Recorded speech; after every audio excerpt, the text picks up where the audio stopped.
So in a GIS attribute table, you are able to edit the fields.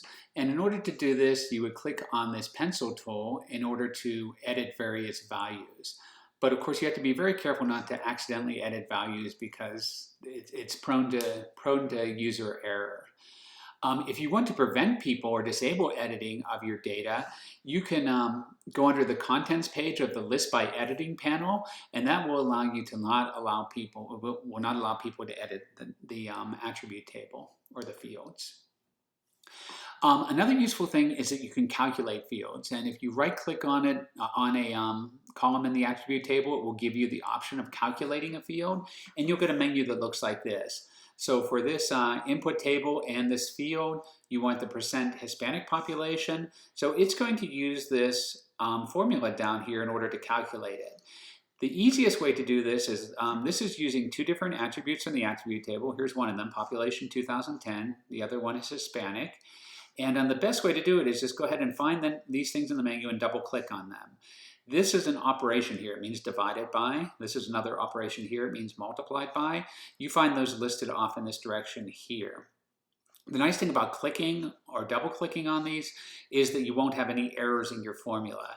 If you try typing this in by hand, you can see there's some special characters there and like the exclamation points, and it's a little finicky. It always doesn't tend to work. So the best thing is to click on the operators, double click on the fields, and bring in your expression that way. And you can also use functions. For example, if you were just looking for the conjugate or the real number, then you would use those sorts of functions there. There's also Python code that can be brought in, cut and pasted into here, which can also help you in your field calculations. In Excel, data or as a spreadsheet can sometimes be brought directly into ArcGIS Pro, but there are some special criteria that would have to be met in order for that to happen. So for example, the first row must contain legal field names. Every column must contain one type of data, no formulas, blank lines, or merge cells. There's a lot of different things that would have to go into this. So once in a while, it is possible to bring in Excel data, but probably a more robust strategy is to take the Excel data, convert it to a comma-delimited CSV file, and then you can bring that CSV file into ArcGIS much more easily.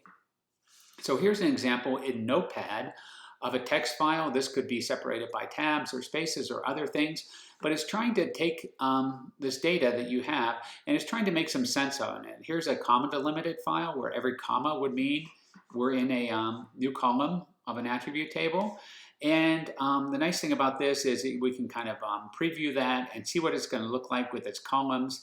And then once we have it in a CSV format that we know will come in easily into ArcGIS Pro, then we save it as a CSV file, and then we're able to bring it right into Pro.